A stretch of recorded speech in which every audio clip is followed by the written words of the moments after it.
Haley's going to do next is destroy his life. So now, what always triggers these women's scorn, right? Like, let's talk about what triggers these women to be evil. Younger, hotter women. Yup. I mean, she kind of looks like a chipmunk to me. But I mean, all of you guys would, right? You're all going to do it. I think she's, other than the lips, like, she's got better facial symmetry than Haley. She looks a little younger, pretty, not by much. But yeah, this is gonna set a woman off. This is gonna make her take her kid. So now you try to start a new relationship, or even if you're just flirting with a girl or she perceives it, she's ready to kill you.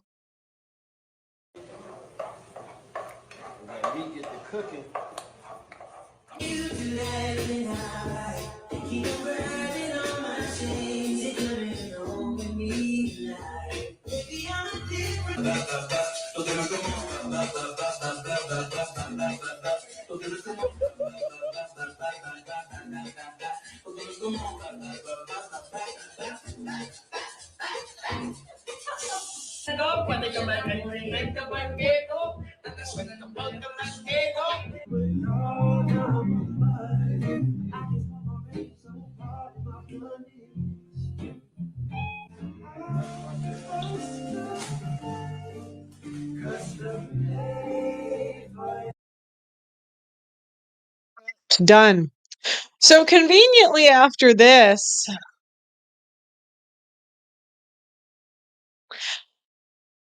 now this is what Haley's going to do next is destroy his life.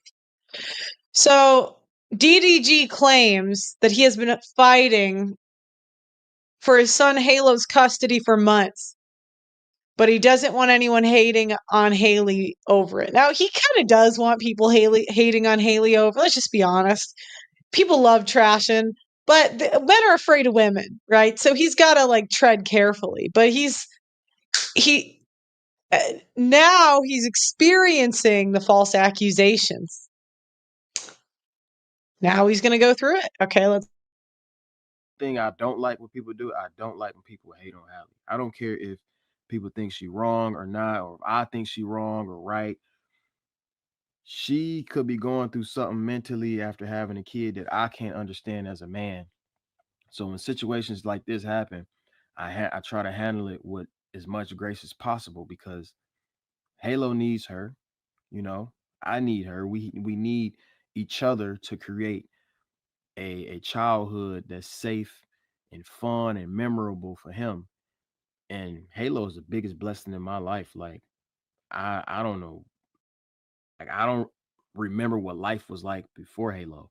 And I wouldn't have him if it wasn't for Hallie. And for that reason alone, like, I got unconditional love and respect for her.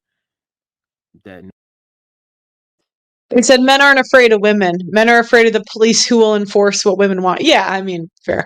But so he's saying, look, don't hate on her. I just want to see my kid, right? And that's a fair ask, I mean, it's pretty fair. All right, let me see what we got next. Copy this. No. So now they're going back and forth to court. And what you're going to see is the difference in perception of men versus women. So Twitter's more of a male-dominated app.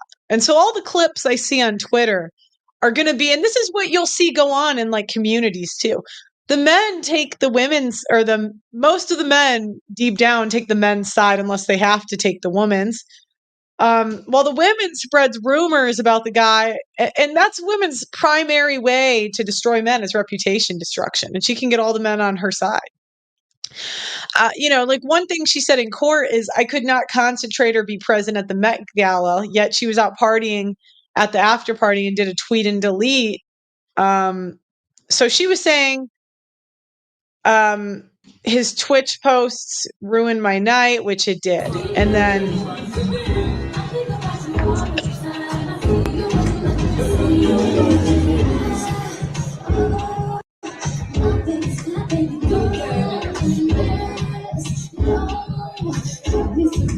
Now, I want to contrast how those clips are with how women are perceiving this situation. I am so sick and tired of all this. Like, what is it with like the amount of DV cases that I'm hearing about? There's just too much happening.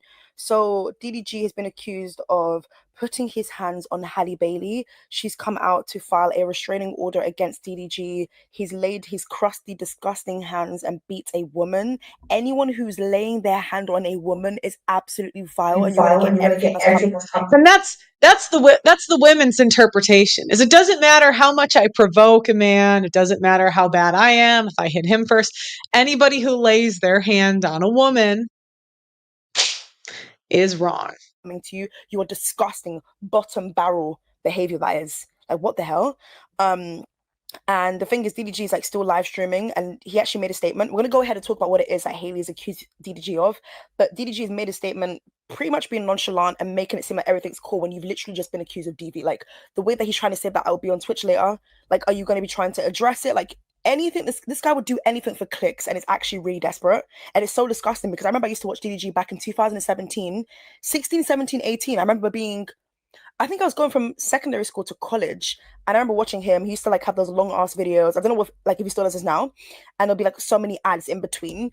And a lot of his content was, I think she likes me. I think she likes me. I don't know what his content is like now, but I know that he's still streaming, and a lot of people still rock with him. So for him to literally hear about this in the media, and there's so many news sites covering it, it's a little bit insane to me, if I'm going to be real. No, it's very insane. Let's be so for real. And they share a child, Halo. Nobody should be going through this, but it seems like the DV cases have just literally increased so much, and it's just so disturbing. So let's go ahead. I'm going to go ahead and give you guys a disclaimer. There's going to be a description of verbal and physical abuse. So yeah, also I'm literally in my pajamas right now with this weird ass angle at my pink mic. But you know what? I just didn't feel like actually leaving my bed today. Therefore, I'm not going to leave my bed today. So Halle Bailey has been granted a restraining order against her ex, DDG, as per the AP. The two first sparked romance rumors back in January 2022 and went on to welcome their son Halo in December of 2023. The following October, DDG, whose real name is Daryl Dwayne Granberry Jr., confirmed that they'd broken up. Writing on his Instagram, of course, it's always him. And that's another thing about DDG. He loves content. He loves to be the first one in there. And the thing with Halle is that it's not that she doesn't come out to say certain things, but I just don't think, and that's not me trying to, and look, me saying what I'm about to say does not mean that he should have still laid his hands on her. Absolutely not. But I just feel like we weren't in this relationship, and that's not me talking about abuse here. Please hear me out. I'm trying to say, like, before this whole abuse thing happened, right? A lot of people are like, oh my God, like, it's all the same patterns, right? And this is just what I've seen and what I think is going on here. Oh my gosh. So, first thing that happens is a man and a woman are together, right? And so typically the woman wants something out of the guy. So she behaves like a completely different person to get what she wants. Some women it's a baby, some women it's a wedding, some women it's a kid, some women it's 10 kids, right? And you don't really see how the woman is as a person until she gets what she wants. There's no preventing this and there's no predicting this. I don't care what the trads say. There's ways that you can maybe lower your risk, but you don't know. And so what happens is they're together and the woman builds like a catalog of all the things she hates about the guy, but doesn't say anything, right? She just builds up, lets it resent, whatever. Because she's got to be nice and perfect and an angel to him to get what she wants. So then the woman is an angel, whatever, gets what she wants. And then the real her comes out. Now, remember, the woman is keeping a catalog of everything that he's done wrong. The men don't do this. Men forget. Like they can forgive and forget and actually forget. Women, we don't do, not all, we don't. So what I see happening is now the woman can interpret situations where before the baby, she was afraid to say no to him, right? So, for example, if before she got the baby, she may have been afraid to say no to certain sex acts, certain whatever, because she doesn't have the leverage. DDG's a streamer. He can go hook up with the next woman. So she gets the leverage. And now the woman has this catalog of stories to destroy his reputation and interpret things as non-consensual. retrospectively.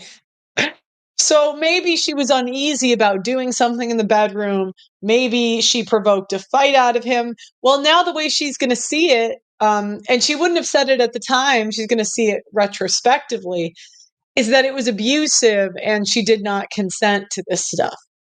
So now she has a catalog in her head of all the bad things he's done. She's going to spread it to the whole friend group, to the whole town, and now in 2025, the whole internet. And so now what she can do is she can go to court, especially if she divorces or files first, and she can be the first one to tell the story. And once the first story's out there, it's very difficult. And working in media, you figure this out. How many times, I mean, there's been rumors about me that just are simply not true, but the amount of time it would take me to correct the record, it's not even worth it. It's done. And women know this, so they always go first, right? They go and they put out the information first. Now the man is on defense. So he's got to go and say, hey, no, I'm a good dad. You see him on, all I want is to be with my son. I love my son. Well, she's got a catalog, even a phone library of all the evidence to use against you. Now, what men that are smarter, they keep a catalog back, right? So they keep evidence that she consented. They keep evidence that she wanted to be there, yada, yada, yada. But the men that are blue-pilled and think, oh, I'm going to be with my baby mama forever, you're an idiot. Sorry, fellas.